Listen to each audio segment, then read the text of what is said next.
24-year-old Ariel Green is burning the midnight oil as an intern at prestigious Lumiere Beauty in New York City, determined to prove herself in the competitive beauty industry. When the company's new French CEO, Mathis Renard, mistakes her for event staff and flirts with her in French, assuming she won't understand, he gets the shock of his life when she responds fluently. What begins as a moment of linguistic surprise evolves into a complex dance of attraction, ambition, and workplace politics that threatens everything Ariel has worked for. As their connection deepens, both must decide what they're willing to sacrifice for love and what they're willing to fight for to build a future on their own terms. Before we start this story, comment below from where you are watching us. The fluorescent lights hummed above Ariel Green's head as she organized the glossy mood boards spread across the long boardroom table. At 24, she was the youngest intern at Lumiere Beauty and often the last to leave the office. Tonight was no exception. Ariel glanced at her watch, 9:30 p.m. Her grandmother would have scolded her for working so late, but Ariel knew that extra hours were the price of ambition in New York City. Besides, the quiet after everyone left was sometimes the only peace she found in this place. Her phone buzzed with a text from her roommate. "Still at work? Girl, you need a life." Ariel smiled but didn't respond. Her roommate didn't understand what this internship meant to her. Growing up in a tiny Chicago apartment with her grandmother, a retired French teacher, Ariel had dreamed of more than what their modest life could offer. Now she was here, in the headquarters of one of the world's most prestigious beauty brands, determined to make her mark. "Just a few more files," she muttered to herself, sorting through the fashion clippings for tomorrow's marketing presentation. The sound of the boardroom door opening made her jump. She hadn't expected anyone else to be here this late. "I'm sorry, I didn't mean to disturb you," a deep voice said with a heavy French accent. Ariel looked up and instantly recognized Mathis Renard, the company's new CEO. Everyone in the office had been talking about him since his arrival from Paris last month. Tall, with dark hair and eyes that seemed to evaluate everything they saw, he had a reputation for both charm and ruthlessness. "It's no problem, Mr. Renard," Ariel said quickly, straightening her posture. "I'm just finishing up with these mood boards for tomorrow's meeting." Mathis walked into the room, his tailored suit still perfect despite the late hour. He looked at Ariel with curiosity, clearly trying to place her. "You're from the event staff?" he asked, his gaze sweeping over her simple black dress and blazer. Ariel felt a familiar twinge of frustration. It wasn't the first time someone had assumed she wasn't part of the professional team. Before she could correct him, Mathis smiled and said in French, "Une fleur aussi belle ne devrait jamais être seule dans une pièce vide."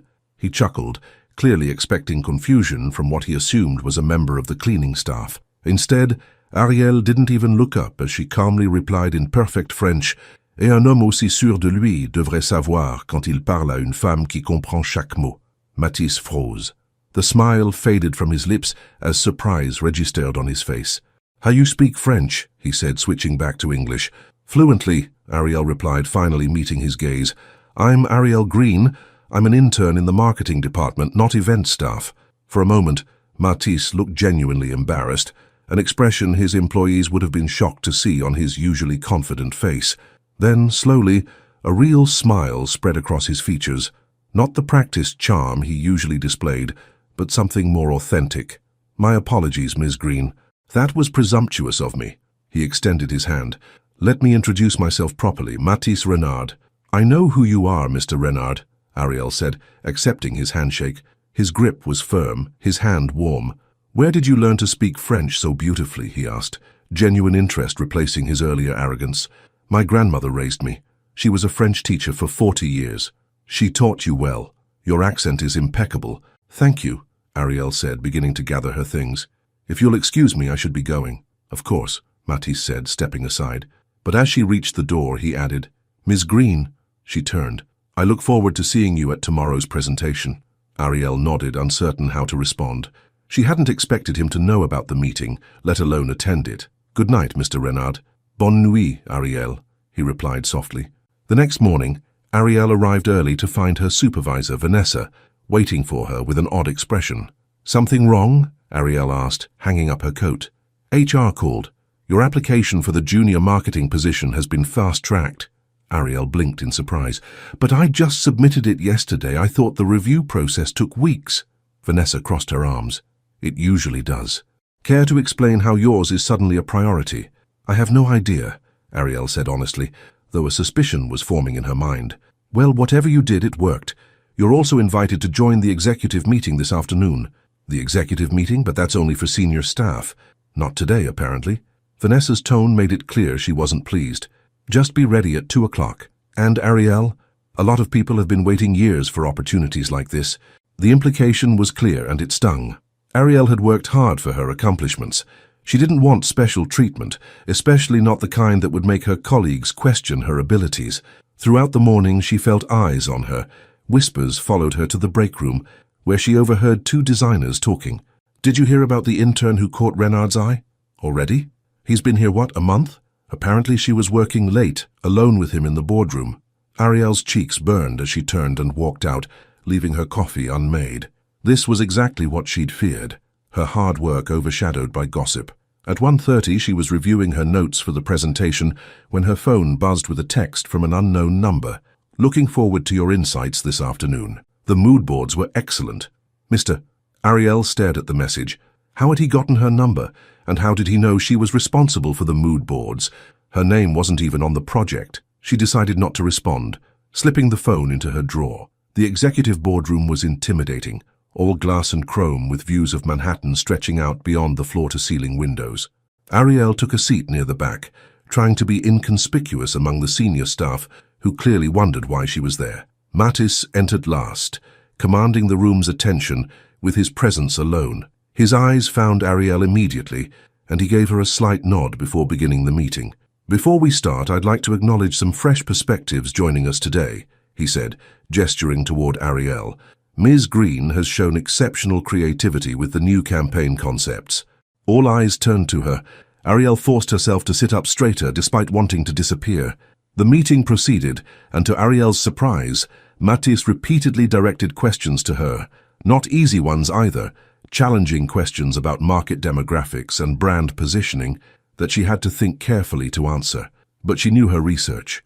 She'd been studying the company's reports for months, preparing for a chance that she never expected would come so soon. With each answer, the skeptical looks from the executives slowly transformed into grudging respect. After the meeting, Matisse approached her as others filed out of the room. "You impressed them," he said. "Not easy to do."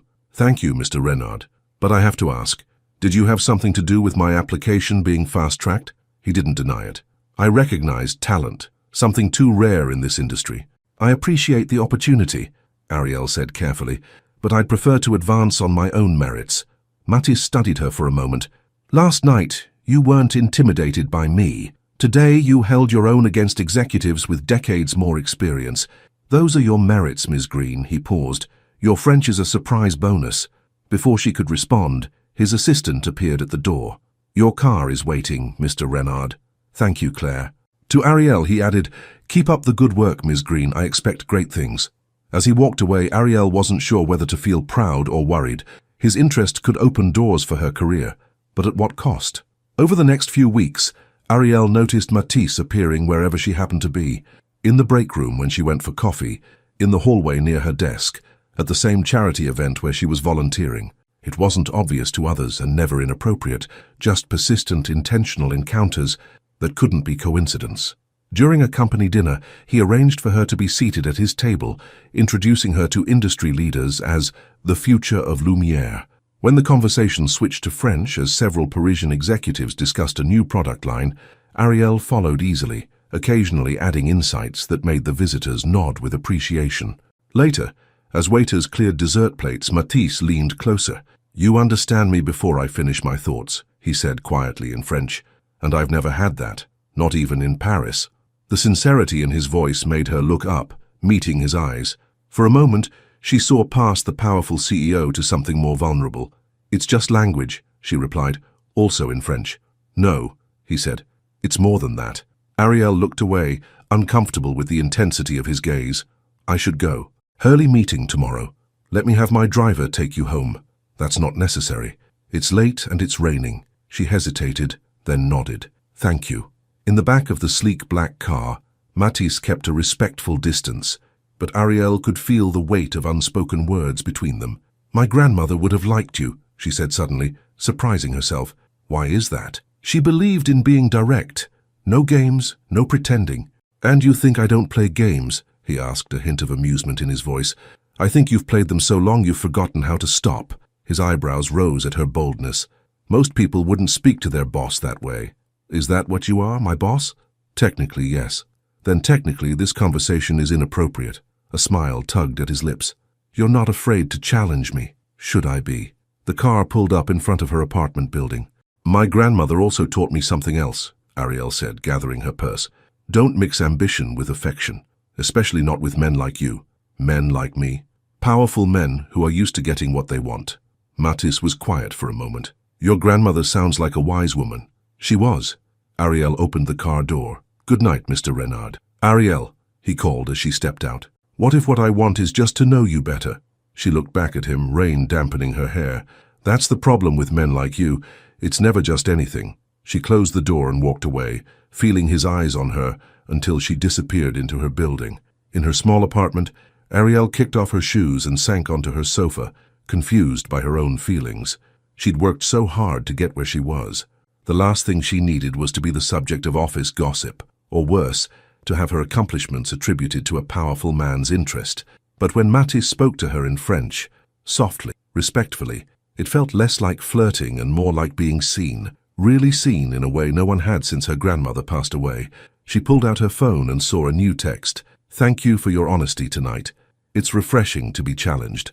Sleep well, Mr. Ariel put the phone down without responding, but couldn't help the small smile that formed on her lips. Outside her window, rain continued to fall on the New York streets, washing everything clean. Ariel's promotion from intern to junior marketing associate was announced the following week. While most colleagues congratulated her, she couldn't ignore the whispers that followed her through the hallways. It's because she speaks French, one account manager said to another as Ariel passed by the break room. Among other things, I'm sure, came the reply, followed by knowing laughter. Ariel held her head high, focusing on proving herself through her work. She arrived earlier than everyone else and stayed later than most. Her ideas for the new spring campaign were innovative yet practical, earning grudging respect from even her harshest critics. But avoiding Matisse proved impossible. As CEO, he was suddenly everywhere, requesting her presence in meetings, asking for her opinion on new products, sending her emails with articles about French culture that he thought might interest her. One evening, as Ariel was finishing a presentation draft, Claire, Matisse's assistant, appeared at her desk. Mr. Renard would like to see you in his office, she said, her expression revealing nothing. Ariel's stomach tightened. Did he say what it's about? No, but he asked that you bring your ideas for the Paris launch. The Paris launch, Lumiere's biggest event of the year, scheduled for next month. Ariel had been working on concepts for it, but hadn't shared them with anyone yet. How did he know I was developing ideas for Paris, she asked. Claire just shrugged. Mr. Renard notices everything. Gathering her tablet and notes, Ariel made her way to the executive floor. Matisse's office was at the end of the hallway, a corner space with glass walls that offered panoramic views of Manhattan. He was on the phone when she arrived, but waved her in with a smile. Je vous remercie. À bientôt, he said, ending his call. Ariel, thank you for coming. You wanted to see me about the Paris launch. Yes, please, sit. He gestured to the chair across from his desk. I've been reviewing the initial concepts from the marketing team, and they lack something. Something, Ariel repeated cautiously. Authenticity. Matisse leaned forward. They understand luxury, but not French luxury. There's a difference. Ariel nodded. She'd thought the same thing when she saw the preliminary materials, but hadn't felt it was her place to say so. I understand you've been working on some alternative approaches, he continued. I have, but they're just drafts. I was going to refine them before sharing. I'd like to see them now, if you don't mind. Ariel hesitated, then opened her tablet and passed it to him. They're not perfect yet. Matisse scrolled through her presentation, his expression unreadable. After several minutes of silence that felt like hours to Ariel, he looked up. These are excellent, he said simply. This is exactly what I've been trying to explain to the team. Relief washed over her. Thank you. I want you to present these at tomorrow's strategy meeting. Ariel's eyes widened. But Mr. Collins is leading the Paris campaign. He's been with the company for 15 years, and he's become comfortable, too comfortable.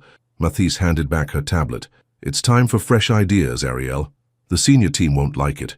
They already think... She stopped herself. They already think what? Matisse prompted.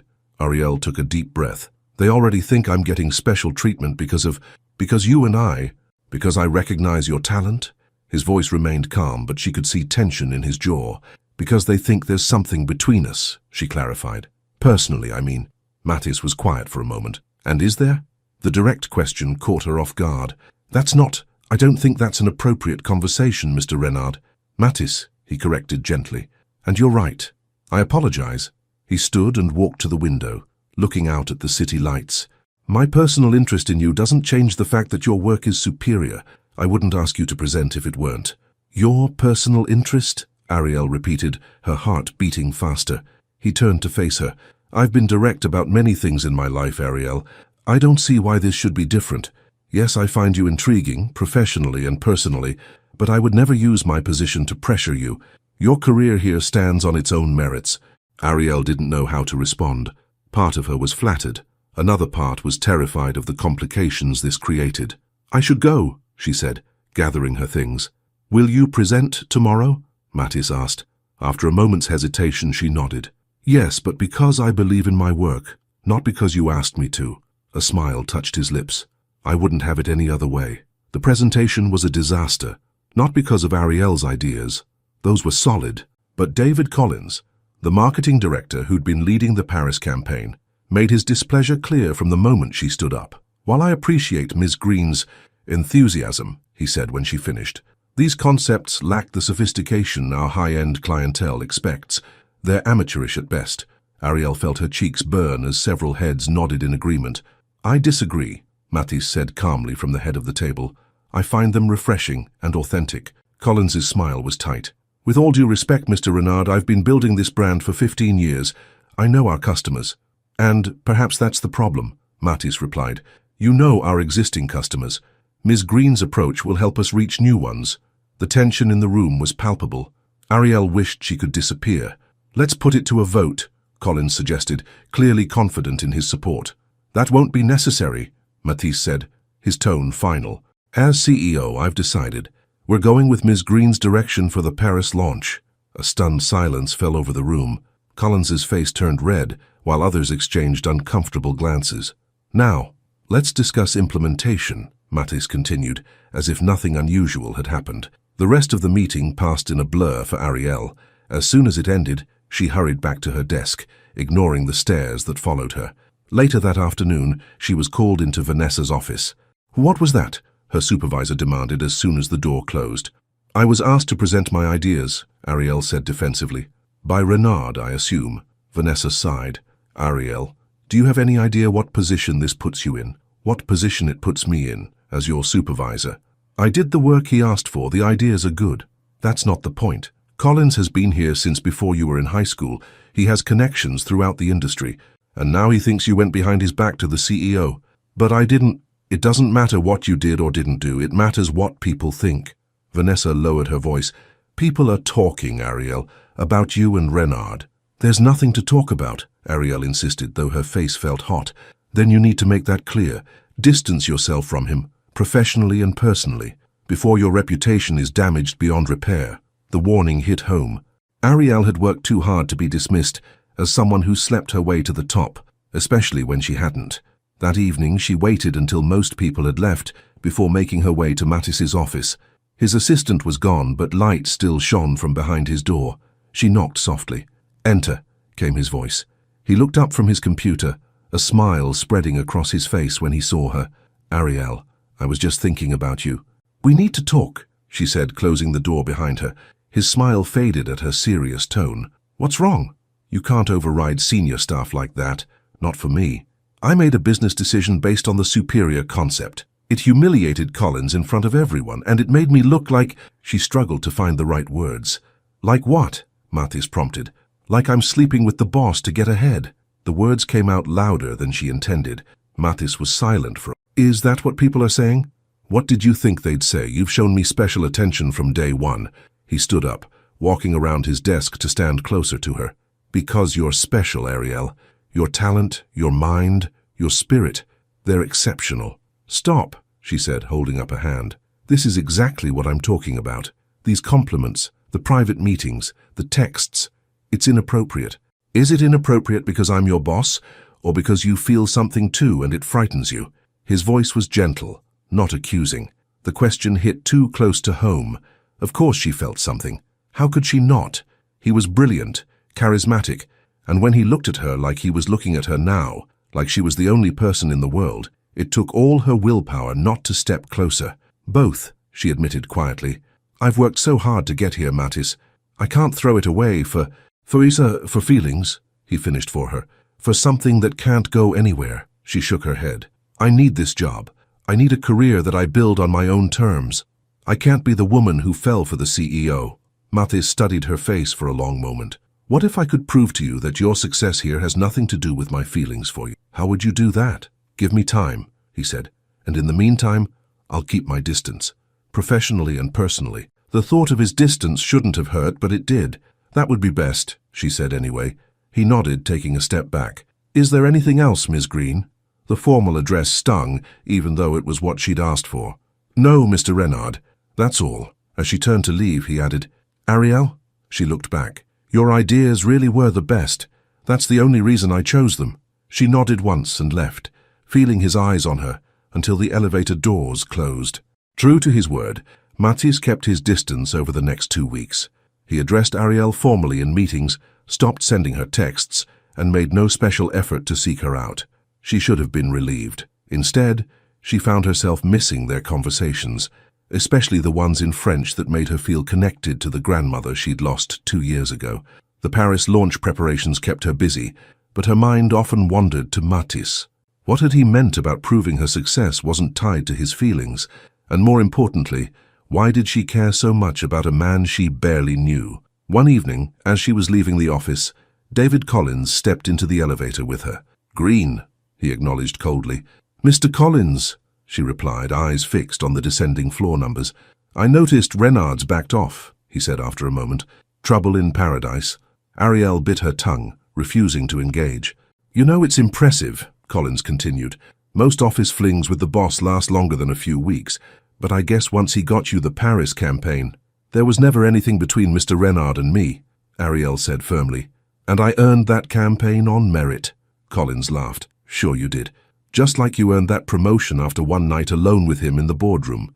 The elevator reached the lobby, and Ariel stepped out, turning to face him. You know what's sad, Mr. Collins? You've been here 15 years, and your best explanation for being outperformed is to assume I'm sleeping with someone. Maybe the problem isn't me. Maybe it's that you stopped trying years ago. She walked away before he could respond, her hands shaking with anger. Outside, rain poured down, soaking her in seconds as she searched for a taxi. A black car pulled up beside her, and the window rolled down to reveal Mattis in the back seat. Get in, he said. You're getting drenched. I'm fine, she insisted, even as water dripped from her hair. Ariel, please, just a ride, nothing more. After a moment's hesitation, she opened the door and slid into the warm, dry car. Thank you, she said stiffly, aware of how unprofessional she must look, soaking wet in the back of his car. You're welcome. He handed her a handkerchief. I overheard your conversation with Collins in the lobby. Ariel groaned. Perfect. Now you'll probably fire me for insubordination. Actually, I was impressed. You stood up for yourself and for your work. She dabbed at her face with the handkerchief. He's not the only one who thinks that way. I know. Mattis was quiet for a moment. That's why I've been working on something. Working on what? You asked how I could prove your success wasn't tied to my feelings. He reached into his briefcase and pulled out a folder.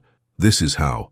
Ariel opened it to find a letter offering her a position as marketing manager for the Paris office of Lumière. What is this? She asked, confused. A promotion, a significant one, but not from me. He pointed to the signature at the bottom. This came directly from the board of directors in Paris, based solely on your work for the upcoming launch, which they reviewed independently. But how? I sent your portfolio to them anonymously. They had no idea you were connected to me in any way. This offer is based entirely on your talent, Ariel. She stared at the letter, trying to process what this meant. You're sending me to Paris? I'm giving you an opportunity you've earned. Whether you take it is up to you. His voice softened. Though selfishly, I hope you don't. Ariel looked up, meeting his eyes. Why are you doing this? Because I want you to know that your success here has nothing to do with whatever is between us. You would rise on your own, with or without me. The gesture touched her deeply. No one had ever believed in her this way. not since her grandmother. I don't know what to say, she admitted. You don't have to say anything now. Think about it. He hesitated, then asked, May I ask you something personal? She nodded. You mentioned your grandmother raised you. What about your parents? The question caught her off guard. Few people at work asked about her personal life. My mother died when I was 7, she said quietly. Cancer. My father wasn't in the picture. My grandmother was all I had. I'm sorry, Matisse said, and she could tell he meant it. She was amazing. Taught French at the same high school for 40 years. Our apartment was small, but it was filled with books and music. Ariel smiled at the memory. She used to play Edith Piaf records while grading papers. And now you speak her language perfectly. It was our special connection. After she died 2 years ago, speaking French is how I keep her with me. Matisse was quiet, studying her face in the dim light of the car. You loved her very much. She was everything to me. Ariel looked down at the letter in her hands. She always told me I'd see Paris someday. And now you can. The car pulled up in front of her apartment building, but Matisse made no move to let her out. You never talk about your family, Ariel said, suddenly curious. Do they still live in France? A shadow crossed his face. My father does. We're not close. And your mother? She died when I was 12. His voice was even, but she could sense the old pain beneath it. My father remarried quickly. His new wife had little interest in another woman's child. That must have been hard. It taught me self-reliance and the value of emotional distance. He said it matter-of-factly, but Ariel could see what it had cost him. Is that why you speak French like you do? She asked softly. What do you mean? You speak French like it's a performance, she said. Polished, perfect, but distant. I speak it like it's the last memory I have of someone I loved. Matisse looked stunned, as if she'd seen something in him no one else had noticed. I've never thought of it that way. The air between them seemed to change, growing warmer, more intimate. I should go, Ariel said, though she made no move to leave. Of course. Matisse reached across her to open her door, bringing him close enough that she could smell his cologne. Think about Paris, Ariel. It's an opportunity you deserve. As she stepped out of the car, he added, but know that if you stay, I'll respect whatever boundaries you set. Your career here won't suffer either way. Ariel nodded, unable to find the right words. As the car pulled away, she clutched the folder to her chest, torn between opportunity and the unexpected feelings growing in her heart. Inside her apartment, she read the offer letter again, imagining herself in Paris, the city her grandmother had always described with such love. It was everything she'd worked for, so why did the thought of leaving New York, of leaving Matisse, feel like losing something precious before it had even begun? Ariel spent the weekend weighing her options. The Paris offer was everything she had dreamed of, a chance to honor her grandmother's memory by living in the city she had loved so much. The salary was generous, the position prestigious. She would be crazy to turn it down. Yet, every time she imagined herself in Paris, Matisse's face appeared in her mind. Their connection felt unfinished, like a book she'd put down just as the story was getting good. Monday morning arrived with grey skies and drizzling rain.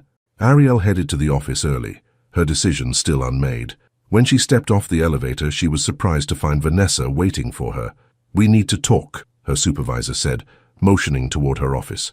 Inside, Vanessa closed the door and turned to face Ariel. Is it true? You've been offered the Paris position? How did you know about that? News travels fast here. Vanessa sat down behind her desk. So it's true. Yes, I'm still considering it.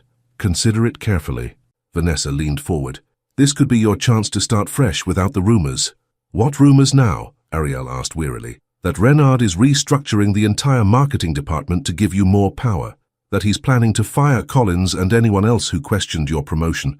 That's ridiculous. He wouldn't do that. Vanessa raised an eyebrow. Wouldn't he? He's not exactly known for sentimentality. Before coming here, he cut 30% of the Paris staff without blinking. This is different, Ariel insisted, though doubt crept into her mind.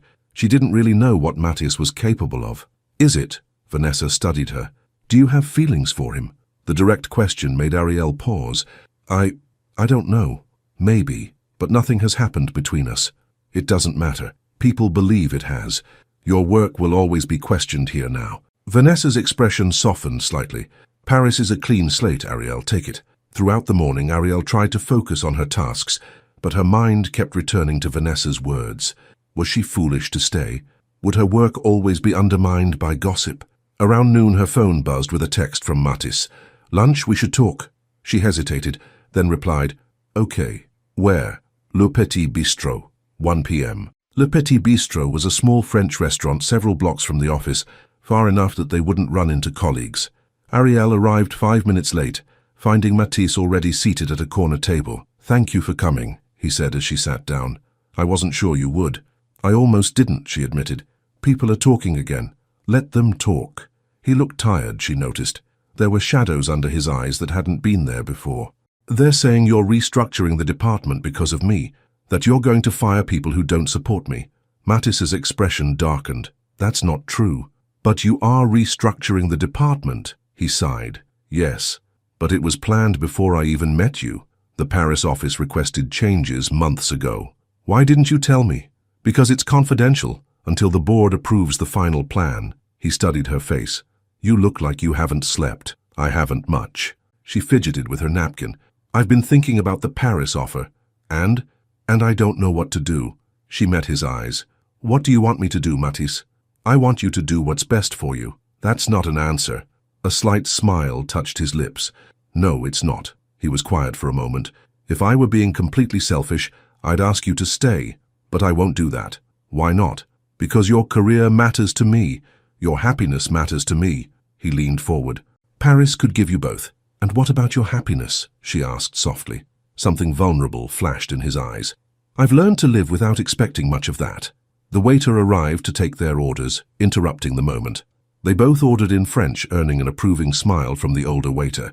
You two make a beautiful couple, he said in French before departing. Ariel felt her cheeks warm. He thinks we're together. Would that be so terrible? Matisse asked, his voice light but his eyes serious. It would be complicated. She hesitated, then asked the question that had been nagging at her. If I stayed, and if something did happen between us, how would it work? You're still the CEO. There are ways to manage it. I could recuse myself from decisions about your position. Your performance reviews could be handled by the board. You've thought about this, she realized. I've thought about little else, he admitted. Their food arrived and they ate in silence for a few minutes. Tell me something about yourself that no one at the office knows, Ariel said suddenly. Matisse looked surprised by the request, then thoughtful. I play the piano, classical mostly. My mother taught me. Really? I wouldn't have guessed that. It's the only time I feel connected to her still. He smiled sadly. I understand what you mean now about language being a connection to someone you've lost. Will you play for me someday? The words slipped out before she could stop them. I'd like that. His expression grew serious. What about you? Tell me something no one at work knows. Ariel considered. I still sleep with a stuffed bear my grandmother gave me when I was 6.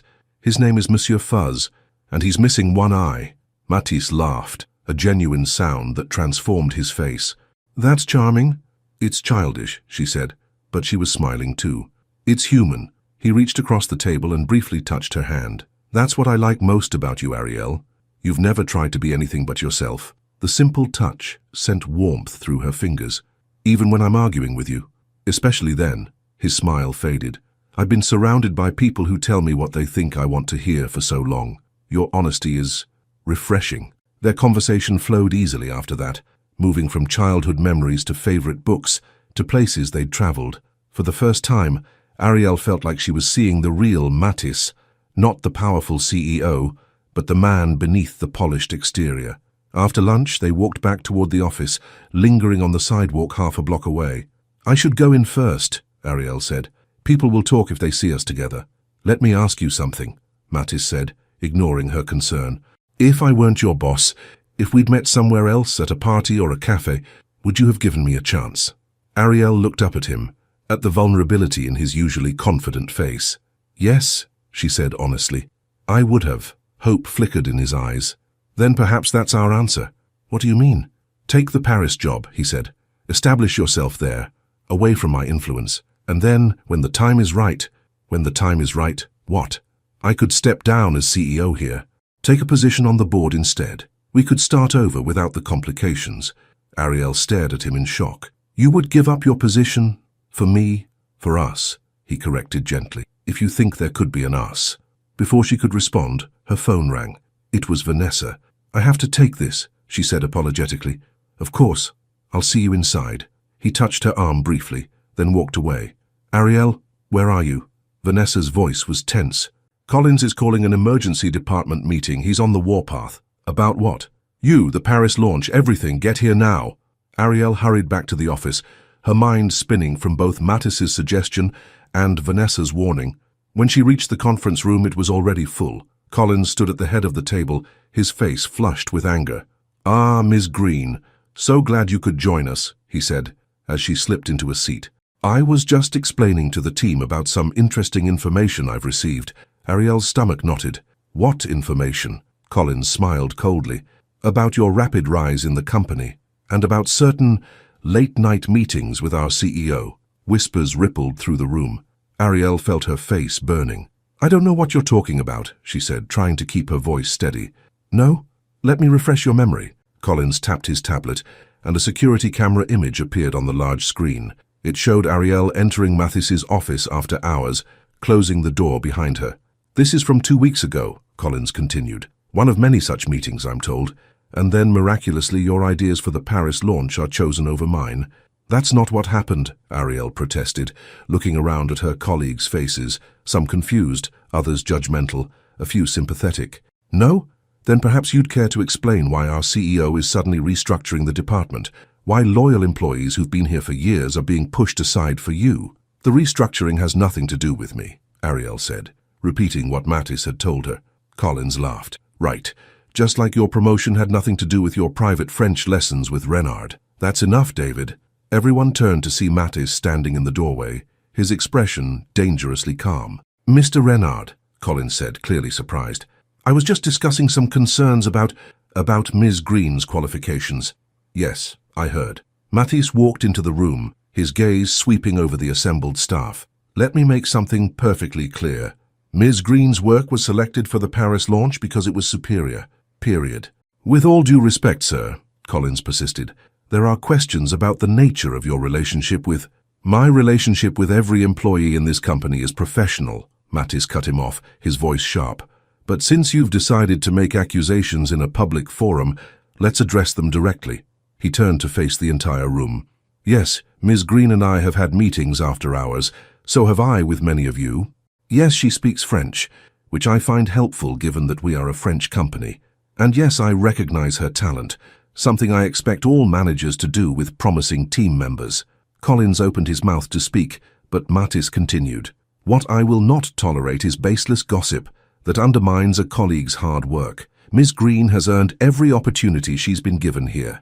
Anyone who suggests otherwise is not only insulting her integrity, but mine as well." The room was completely silent. Ariel couldn't believe what she was hearing. Mattis was defending her publicly, unequivocally. "Now," Mattis said, his voice quieter but no less firm, "if anyone has legitimate concerns about the Paris campaign or the department restructuring, my door is open. But this meeting is over." Collins stood frozen, clearly shocked by the public rebuke. The other staff members began filing out, avoiding eye contact with both Collins and Ariel. When only Ariel, Mattis and Collins remained, Mattis spoke again. "David, I'd like to see you in my office." Now, as Collins gathered his things, Mattis turned to Ariel. "Are you all right?" She nodded, though she felt shaky. "Thank you," she whispered. "You don't need to thank me for telling the truth," he said simply, then followed Collins out of the room. Ariel sat alone for several minutes, trying to process what had just happened. Mattis had publicly supported her, risking his own reputation in the process. He'd made it clear that her work stood on its own merits, and he'd offered to give up his position as CEO for a chance at a relationship with her. No one had ever believed in her that way before. For the rest of the day, the office was unnaturally quiet. Collins didn't return from Mattis's office, and rumors spread that he'd been suspended or even fired. Ariel tried to focus on her work, but found it impossible. Every time she closed her eyes, she saw Mattis standing in that doorway, defending her without hesitation. That evening, as she was packing up to leave, Vanessa appeared at her desk. "Are you okay?" her supervisor asked. "That was intense." "I'm fine," Ariel said. "Just tired." "For what it's worth, I don't think you did anything wrong." Vanessa's voice was surprisingly gentle. "Collins has always been threatened by new talent." "Thanks." Ariel managed a small smile. "Any word on what happened to him?" 2-week suspension from what I hear, and he's been removed from the Paris launch team." Ariel winced. "That won't help the rumors." "Maybe not, but after what Renard said today, People might think twice before spreading them. Vanessa hesitated. Have you decided about Paris? Not yet, but I'm close. Well, whatever you decide, you've earned it. Vanessa squeezed her shoulder briefly. See you tomorrow. Alone again, Ariel checked her phone. No messages from Mattis. Part of her was disappointed, but another part was relieved. She needed space to think clearly, without his presence clouding her judgment. As she rode the subway home, she thought about what he had said at lunch. Could they really start over? Would he actually step down as CEO for her? And even if he did, would people ever see her success as her own? Her phone buzzed with a text from an unknown number. Is it true? Did Renard really defend you in front of everyone? Details, please. It was from Ariel's roommate's friend who worked in Lumiere's HR department.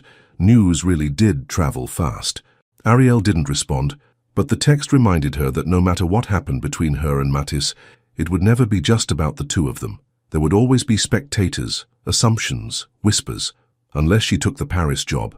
By the time she reached her apartment, she had made her decision. The next morning, Ariel arrived at the office with a sealed envelope. She placed it on Claire's desk, asking her to give it to Mr. Renard when he arrived. Is everything all right, Miss Green?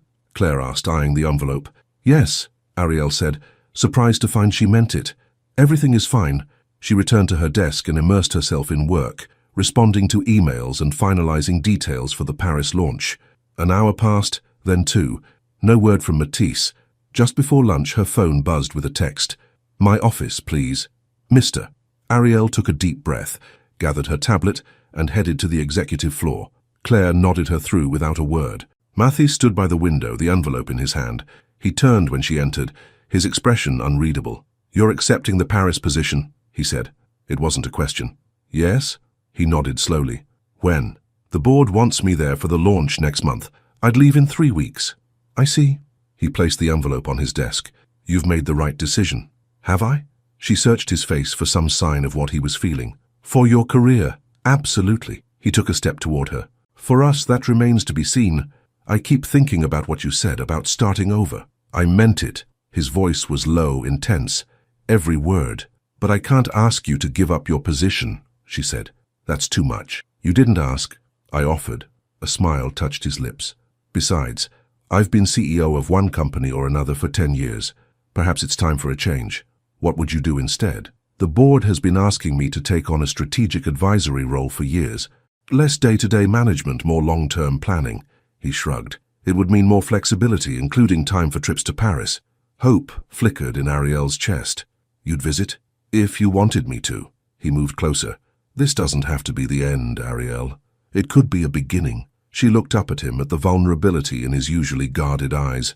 I'd like that. So would I. He reached out, his fingers brushing against hers. May I take you to dinner tonight? To celebrate your new position? Yes, she said without hesitation. I'd like that too. His smile warmed his entire face. Excellent. I know a place where we can speak French all evening. My grandmother would approve, she said, smiling back. I wish I could have met her. She would have seen right through your CEO act, Ariel teased gently, just as you did. His hand closed around hers, warm and solid, just as you always do. For a moment they stood there, connected by touch and gaze and possibility. Then Ariel reluctantly pulled away. I should get back to work. The Paris team is waiting for my call. Of course. Mattis stepped back. Until tonight, then. Until tonight, she echoed, feeling lighter than she had in weeks. As she walked back to her desk, Ariel felt something her grandmother had once described to her, the sensation of being exactly where she was meant to be, even as she prepared to leave for somewhere new. The path ahead wasn't simple or straightforward. There would be challenges, adjustments, skeptics to prove wrong, but for the first time, she felt confident that her success would be undeniably her own, and that Mattis would be cheering her on every step of the way. That evening, as they sat in a small French bistro, conversing easily in her grandmother's language, Ariel realized something important. She hadn't fallen for her boss after all. She'd fallen for the man underneath the title, the man who played piano to remember his mother, who defended her without hesitation, who was willing to change his entire life for a chance at something real. What are you thinking? Mattis asked, noticing her contemplative expression. Ariel smiled. That my grandmother was wrong about one thing. What's that? She told me never to mix ambition with affection. Ariel reached across the table, taking his hand. But maybe, with the right person, they're not opposites at all. Matisse's fingers tightened around hers. To new beginnings, he said, raising his glass with his free hand. To new beginnings, she echoed, feeling as though they were already underway. The next 3 weeks passed in a blur of preparations.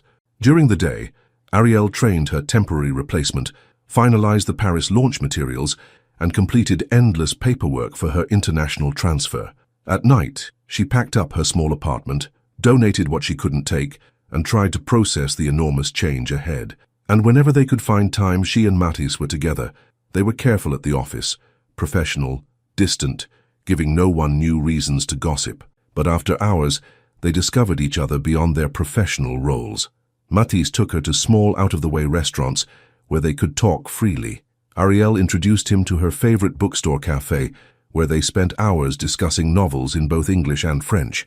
One evening, he invited her to his apartment, a spacious penthouse with floor-to-ceiling windows overlooking Central Park. Despite its impressive address, the place felt unlived in, more like a hotel suite than a home.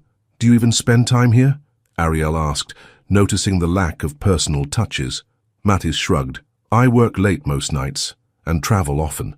No wonder everyone thinks you're all business." She walked to the far corner of the living room, where a beautiful grand piano stood. "Do you still play?" He nodded. "Sometimes, when I can't sleep." "Will you play for me?" she asked softly. "Like you promised?" Matisse hesitated, then sat at the bench, lifting the cover from the keys. "I'm out of practice," he warned. But when his fingers touched the keys, the music that filled the room was haunting and beautiful. Debussy's Clair de Lune played with unexpected emotion. Ariel watched him, transfixed. His face transformed as he played, the careful control giving way to something raw and vulnerable. This was a side of Matisse that his employees never saw. The man beneath the CEO, the boy who'd lost his mother too young, the artist who hid behind the businessman. When the last notes faded, she sat beside him on the bench. "That was beautiful," she whispered. "My mother loved Debussy." His voice was quiet. "She taught piano from our home in Paris. I would fall asleep listening to her students." Ariel rested her head on his shoulder. "Tell me about her." For the next hour, Matisse spoke of his childhood in Paris, of his mother's warmth, his father's distance, the loneliness that followed his mother's death. Ariel shared stories of her grandmother, the small kindnesses, the bedtime stories in French, the sacrifices made to give Ariel opportunities. "She would have liked you," Ariel said, echoing what she'd told him before, once she got past the CEO facade. "And what would she have thought about us?" Matisse asked, brushing a strand of hair from her face. She'd have been skeptical at first, but she always said to judge people by their actions, not their titles. Ariel smiled. "Your actions these past weeks would have won her over." He leaned closer. "And have they won you over?" Instead of answering, Ariel closed the distance between them, her lips meeting his in a gentle kiss that quickly deepened. His arms encircled her waist, drawing her closer, as if he'd been waiting for this moment as long as she had. When they finally broke apart, both breathless, Matisse rested his forehead against hers. "I've wanted to do that since you first spoke French to me in that boardroom," he admitted. "Me too," she confessed, "even though I tried not to." He smiled. "You were right to be cautious. I was your boss. You still are, for one more week." His expression grew serious. "Ariel, I want you to know, no matter what happens between us, your position in Paris is secure. It's yours, based solely on your talent." "I know," she said, and realized she did. Whatever else was uncertain, she trusted him in this. "I've spoken to the board," he continued, "about transitioning to an advisory role." Her eyes widened. "You're really doing it? Stepping down as CEO?" "Not immediately. These things take time, but I've set the process in motion." He took her hand. "I meant what I said. I want a chance at something real with you without complications." "Are you sure? Being CEO has been your whole life." "That's exactly the problem." His fingers tightened around hers. "It's been my whole life, and I'm ready for more." Ariel searched his face, finding nothing but sincerity. "We're really doing this, aren't we?" "We are." He kissed her again, sealing the promise. Paris is just the beginning. Ariel's last day at the New York office arrived with unexpected emotion. Despite the challenges she'd faced, she'd grown attached to the place where her career had truly begun. Her team surprised her with a goodbye lunch. Even Vanessa seemed genuinely sad to see her go. "You're going to do great things in Paris," her supervisor said, giving her an awkward hug. Just don't forget where you started. I won't, Ariel promised. She saved her goodbye to Matisse for last, meeting him in his office after most employees had left for the day. All packed, he asked, though they'd spoken about her preparations just last night over dinner. As much as I can be, she smiled. I still can't believe I leave tomorrow. I've arranged for a car to take you to the airport, he said, and someone will meet you when you arrive in Paris. You've thought of everything. I've tried. He reached into his desk drawer and pulled out a small wrapped package. I have something for you. Matisse, you didn't need to. Please, open it. Ariel unwrapped the gift to find a beautiful leather-bound journal with her initials embossed in gold. For your new chapter, he explained. I thought you might want to record your Paris adventures. She ran her fingers over the soft leather, touched by the thoughtfulness of the gift. It's perfect, thank you. There's one more thing. He handed her an envelope. Don't open this until you're on the plane. What is it? Just a note. Something to read when you're between New York and Paris, between your old life and your new one. Ariel slipped the envelope into her purse. When will you visit? As soon as the board approves my transition. A month, perhaps 2. He moved around his desk to stand before her. It will feel like forever. We'll talk every day, she said. And before you know it, you'll be showing me around your Paris. Our Paris, he corrected softly, drawing her into his arms. I'll miss you, Ariel Green. I'll miss you too. She looked up at him, memorizing his face. But this isn't goodbye. It's just au revoir. His kiss was tender, a promise of what awaited them once the complications of their professional relationship were behind them. Au revoir, mon cœur, he whispered against her lips. Au revoir, she echoed, reluctantly stepping out of his embrace. Until Paris. The next morning, New York awoke to pouring rain. Ariel watched the city disappear behind sheets of water as the car Matisse had sent carried her to the airport. Everything felt dreamlike, leaving her apartment for the last time, saying goodbye to her roommate, and now watching the skyline fade into grey. She checked in, passed through security, and found her gate with plenty of time to spare. As passengers began boarding, she touched the envelope in her purse, tempted to open it early. But she'd promised to wait until she was in the air, so she tucked it back safely and joined the boarding line. 6 hours later, somewhere over the Atlantic, Ariel settled back in her seat and finally opened Matisse's envelope. Inside was a key and a handwritten note in elegant French. If you want to write your own chapter here, the apartment above the Rue Mazarine Café is yours. Not as my intern, not even as my partner, but as the woman who made me speak like I meant every word. The key opens both the apartment and, if you want it, a future where we can discover who we are beyond titles and offices. I will follow when I can, but this place is yours regardless. Your grandmother's Paris awaits you, avec tout mon cœur, Matisse. Tears filled Ariel's eyes as she read the note again. Rue Mazarine, one of the most charming streets in the Latin Quarter, the area her grandmother had always described as the heart of the real Paris. How had he known? She held the key tightly, feeling its weight in her palm. It represented more than just an apartment. It was Matisse's way of ensuring she had independence, a space of her own, no matter what happened between them. Ariel closed her eyes, picturing a small balcony overlooking the cafes below, imagining mornings with coffee and fresh croissants, evenings with wine and conversation, a life that honored her grandmother's memories while creating new ones of her own. And eventually Matisse would join her there, not as her boss but as her equal, her partner. She tucked the note and key back into the envelope, her decision already made. Paris greeted Ariel with golden afternoon sunlight that made the city glow. As promised, someone was waiting for her at the airport, a friendly woman from the Paris office who helped her with her luggage and explained that a car was ready to take her wherever she wanted to go. To the hotel? The woman asked in French. Ariel hesitated, her hand touching the envelope in her purse. No, she decided. To Rue Mazarine, please. The woman looked surprised but nodded. Of course, Mademoiselle Green. As the car wound through the streets of Paris, Ariel felt a strange mixture of nervousness and homecoming. She'd never been here before, yet her grandmother's stories had made it feel familiar. She recognized landmarks from photographs, Notre Dame, the Seine, the Latin Quarter, with its narrow streets and centuries-old buildings. When they reached Rue Mazarine, Ariel asked the driver to stop in front of a small cafe with blue awnings and outdoor tables. This is it, she said, gathering her courage along with her carry-on bag. Thank you. She stood on the sidewalk, looking up at the apartments above the cafe. Which one was hers? Taking a deep breath, she entered the building's small lobby and found a row of mailboxes. One had no name, only a small heart drawn in the corner. Ariel smiled, pulling out her key. It fit perfectly in the matching box, which contained another envelope. Inside was a piece of paper with the number 3B written on it, and nothing else. She climbed the narrow staircase to the 3rd floor, her heart beating faster with each step. At apartment 3B, she paused, key in hand, suddenly nervous. What if it wasn't what she expected? What if she was making a mistake? "Your grandmother's Paris awaits you," Matisse had written.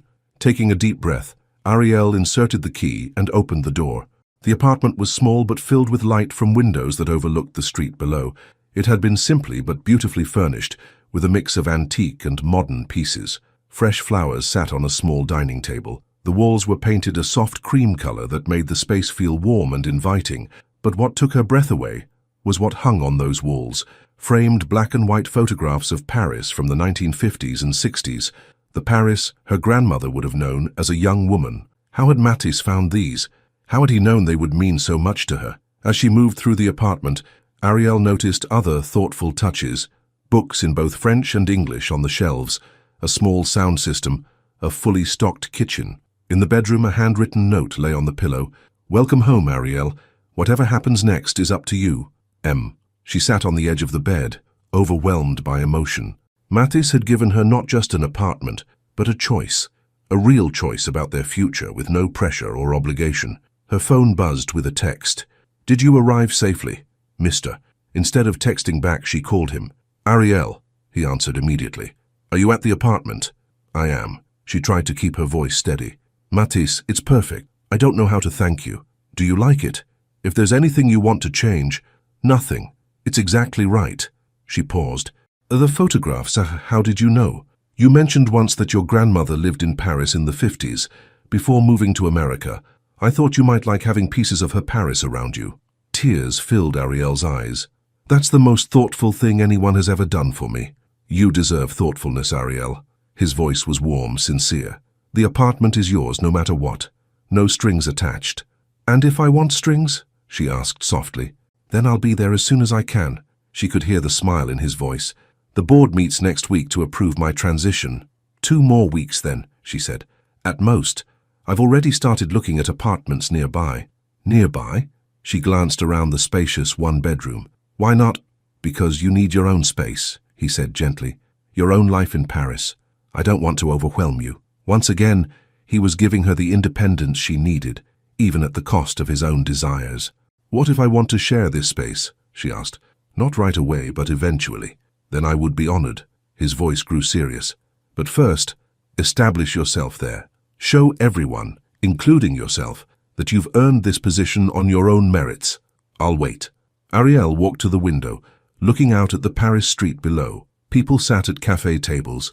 Couples strolled hand in hand. A street musician played accordion on the corner. It was everything her grandmother had described and more. "I should let you get settled," Matisse said. "You must be exhausted from the flight." "A little," she admitted, "but happy, very happy." "So am I." He paused. "Good night, Ariel. Sweet dreams in your new home." "Good night, Matisse." After they hung up, Ariel continued exploring the apartment, finding more thoughtful touches. Her favorite tea in the kitchen cabinet, a small framed photo of her grandmother that she'd once shown Matisse on her phone, now printed and framed on the bedside table. In the closet, she found a package wrapped in tissue paper. Opening it, she discovered a beautiful silk scarf with a note. "Your grandmother said every French woman needs a good scarf. This one reminded me of your eyes." Ariel wrapped the scarf around her shoulders, overwhelmed by the feeling that she was exactly where she was meant to be, in the city her grandmother had loved, in an apartment filled with thoughtful gifts from a man who saw her, really saw her, for who she was. Tomorrow she would begin her new job. She would meet her team, start building her reputation, prove to everyone that she belonged here because of her talent and hard work. And in 2 weeks, Matisse would join her in Paris, not as her boss, but as something much more meaningful. She walked to the window again, watching the Paris evening unfold below. Somewhere in this city, her grandmother had once been young and in love. Now Ariel would write her own story here. Opening the journal Matisse had given her, she wrote the date at the top of the first page, then added a single line. "Mon cœur, pas mon boss." My heart, not my boss. She smiled, closing the journal. The phrase captured everything: where they'd started, how far they'd come, and the promise of what lay ahead. Outside, the lights of Paris began to twinkle as dusk fell. Ariel made herself a cup of tea and sat by the window, watching the city come alive with evening energy. For the first time in her life, she felt completely at peace with who she was and where she was going. In 2 weeks, Matisse would arrive. They would explore Paris together, building something real away from office politics and workplace complications. She would excel in her new position, earning respect on her own terms, and together they would discover who they could be when titles and hierarchy no longer stood between them. Her phone buzzed with another text from Matisse. "Missing you already, but proud of you always." Ariel smiled, typing back, "Missing you too, but finding myself here. Thank you for understanding that I needed both." His reply came quickly. "Always, see you in Paris, mon cœur." She set down her phone and looked out at the city once more. Her grandmother had been wrong about one thing. Sometimes, with the right person, ambition and affection weren't opposites at all. Sometimes they were exactly what you needed to find your way home. The end.